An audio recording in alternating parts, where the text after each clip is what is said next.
আসসালামু আলাইকুম বিয়াস, কেমন আছেন? আশা করি ভালো আছেন। আমিও ভালো আছি। ইতিমধ্যে দেখতে পাচ্ছেন আমাদের সামনে একটা মোটর। আসলে এই ধরনের মোটরগুলা বাদাই করলে কেন ঠিক মতন চলে না, ঝিমঝিম করে, গুড়গুড় করে, কিন্তু চলতে চায় না, সেটাই বুঝানির এবং কি দেখানোর চেষ্টা করব। চলেন ভিডিওটা শুরু করি। আসলে এই ধরনের মোটরগুলা বাদাই করলে চলে না, অনেক ভাই বলেছেন।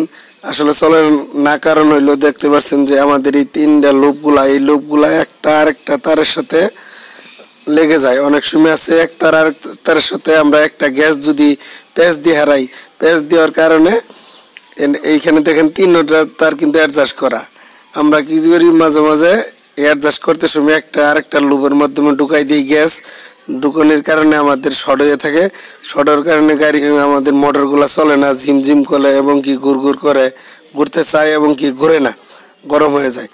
আর আরেকটা বিষয় হলো, সেটা দেখাবো। চলেন আগে মিটারটা কাটাটা আপনারা জিরো করে নেবেন। দেখেন জিরো করে নিছি।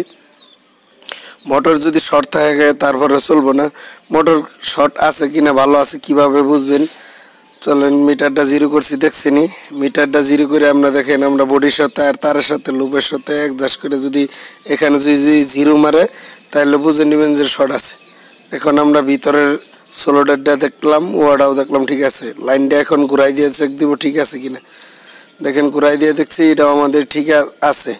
তার মানে আমাদের এই পাশে ঠিক আছে। আপনারা এইভাবে তিনও পাশ চেক করবেন যে ঠিক আছে কিনা। যদি আপনাদের কাটা দিয়ে ওইখানে ডাইরেক্ট মারে, জিরো মারে, তাহলে বুঝতে হবে মোটর শর্ট আছে। এই মোটর আপনি যেটাই করেন না কেন, এই মোটর চলবে না। তাহলে গুড় গুড় করবেই, কিংবা শুশু করবেই, কিংবা ভাইব্রেশন করবে, কিন্তু মোটরটা ঘুরবে না।